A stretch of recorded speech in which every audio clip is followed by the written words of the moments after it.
Boa noite. Já parou para pensar no que nos atrai tanto no desconhecido? Existe um mapa em nossa mente cheio de lugares que sabemos que existem, mas que nunca poderemos pisar. São pontos brancos, vazios, cercados por avisos de não ultrapasse. E é justamente essa proibição, esse muro invisível que acende a chama da nossa curiosidade. O que será que se esconde do outro lado? Que segredos são tão preciosos ou tão perigosos que precisam ser guardados às 7 chaves, longe dos nossos olhos? É uma pergunta que ecoa desde o início da nossa história. O fruto proibido sempre foi o mais doce, não é mesmo? Essa vontade de desvendar o que está oculto é parte do que nos torna humanos. Somos exploradores por natureza. Queremos saber o que há depois da próxima colina do outro lado do oceano, no ponto mais remoto do mapa. Quando alguém nos diz, você não pode ir lá, a nossa primeira reação é perguntar, por quê? E essa pergunta abre portas para um mundo de especulação de lendas e de histórias fantásticas. As Ilhas Proibidas são a materialização desse fascínio. Elas são fragmentos de terra isolados pelo mar, guardando mistérios que o tempo e a distância só fazem aumentar, transformando-as em verdadeiros mitos modernos. Vamos começar nossa jornada em um lugar que parece saído de um livro de aventuras.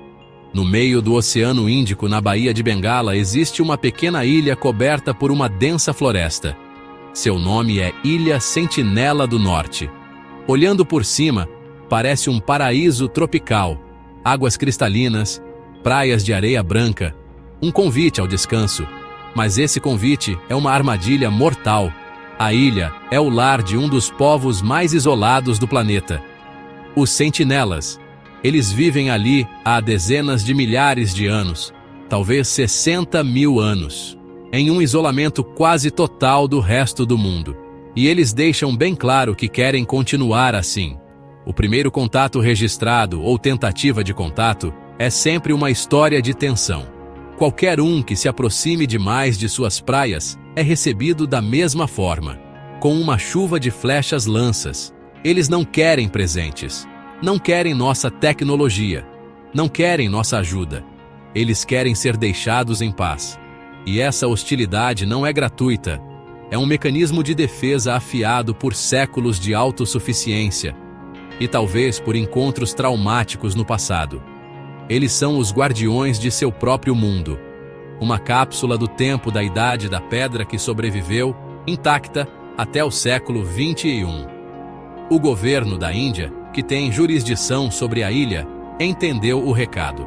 Após várias tentativas frustradas e trágicas de estabelecer contato, foi criada uma zona de exclusão de 5 quilômetros ao redor da ilha. É ilegal se aproximar. A proibição serve a um propósito duplo. Primeiro, proteger a vida de curiosos, missionários, pescadores que possam se aventurar por lá.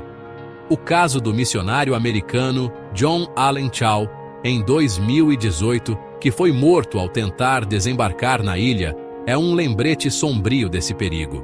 Ele acreditava ter uma missão divina, mas encontrou apenas a resistência feroz de um povo que protege seu lar. Mas a principal razão da proibição é proteger os próprios sentinelas.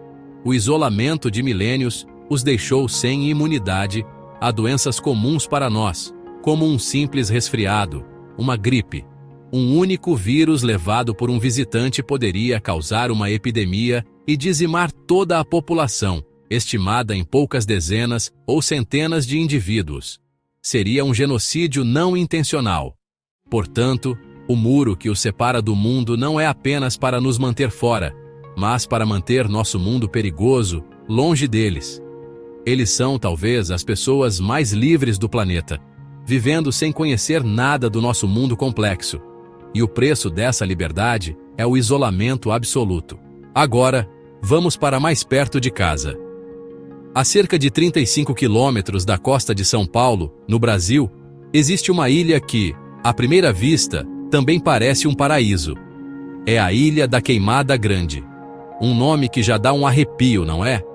Mas o apelido pelo qual ela é mais conhecida é ainda mais direto: Ilha das Cobras. E não é um exagero. Este lugar tem a maior concentração de serpentes venenosas do mundo. É um reino onde os répteis são os soberanos absolutos. E a entrada de humanos é estritamente proibida pelo governo brasileiro, com raras exceções para cientistas e militares. O perigo aqui não vem de flechas, mas de presas. A ilha é o único habitat natural da jararaca ilhoa, uma das cobras mais peçonhentas do planeta. Estima-se que existam entre 1 e 5 cobras por metro quadrado em algumas áreas da ilha. Pense nisso. A cada passo que você desce, estaria a centímetros de uma criatura cujo veneno é 5 vezes mais potente que o de suas parentes do continente.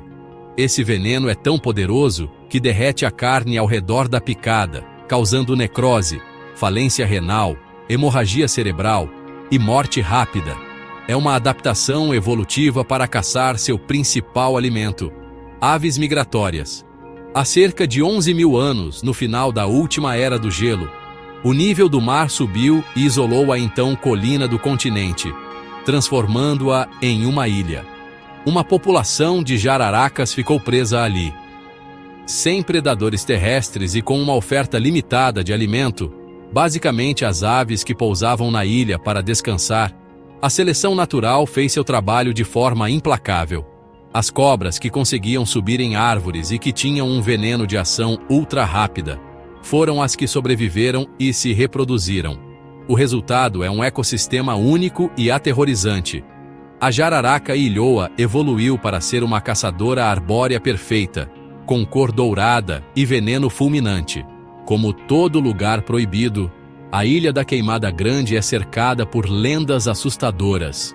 Histórias que são contadas em voz baixa pelos pescadores da região de Itanhaém e Peruíbe, que conhecem bem os perigos daquelas águas. A mais famosa é a do último faroleiro. Diz a lenda que, no início do século XX, um faroleiro vivia na ilha com sua família para manter o farol em funcionamento. Numa noite, eles teriam esquecido de fechar uma janela. As cobras entraram sorrateiramente na casa.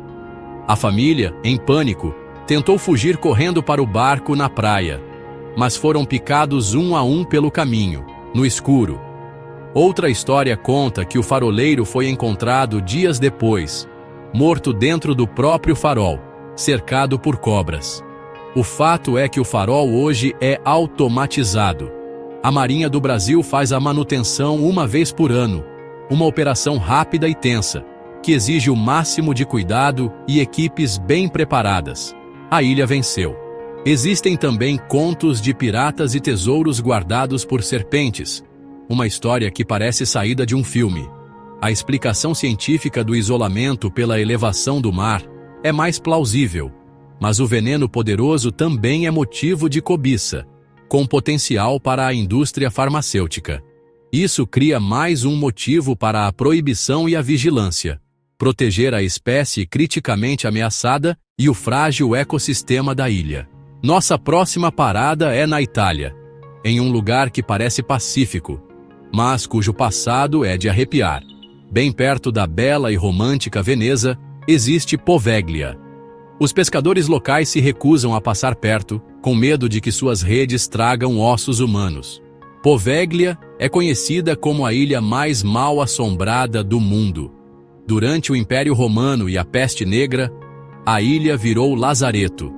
Dizem que corpos eram queimados em piras tão grandes que as cinzas se misturaram ao solo. Estima-se que mais de 160 mil pessoas tenham morrido ali. O solo da ilha, segundo relatos, é composto por mais de 50% de cinzas e restos humanos.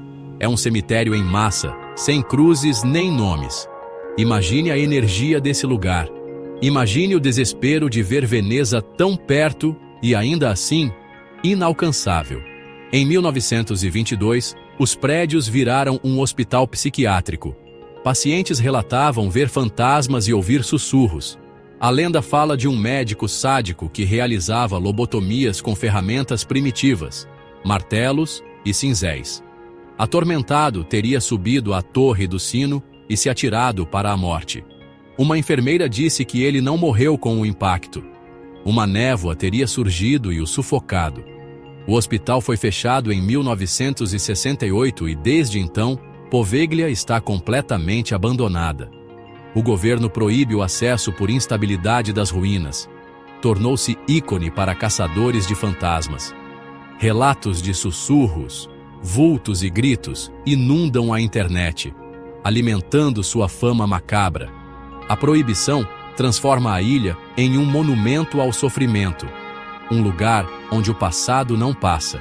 Nossa última parada nesta viagem impossível é no lugar mais remoto da Terra. Um ponto quase invisível no vasto azul do sul do Oceano Atlântico. A Ilha Bouvet. Nevoeiro constante. Ventos violentos. Mares tempestuosos. Tornam a aproximação um desafio extremo. 93% da ilha é gelo, com penhascos mergulhando no mar. Não há portos. Desembarcar é quase impossível. Apesar disso, focas, pinguins e aves marinhas usam suas poucas praias rochosas para reproduzir. Território norueguês desde 1929. Reserva natural desde 1971. Só expedições científicas autorizadas podem tentar a sorte. Em 1964, encontraram um bote salva-vidas intacto numa lagoa. Sem corpos, sem destroços, longe de rotas. De onde veio? Quem o deixou? O que aconteceu?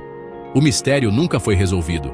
O enigma do bote na Ilha Bouvet é a metáfora perfeita para o nosso fascínio por esses lugares. Sentinela, Bouvet, Queimada Grande, Poveglia. Cada ilha proibida é um capítulo de um livro que ainda não terminamos de escrever. Elas nos mostram que, mesmo com satélites, GPS e Google Earth, o nosso mapa ainda tem espaços em branco. E enquanto houver uma ilha no horizonte onde não podemos desembarcar, haverá uma história para ser contada. Boa noite e até a nossa próxima conversa.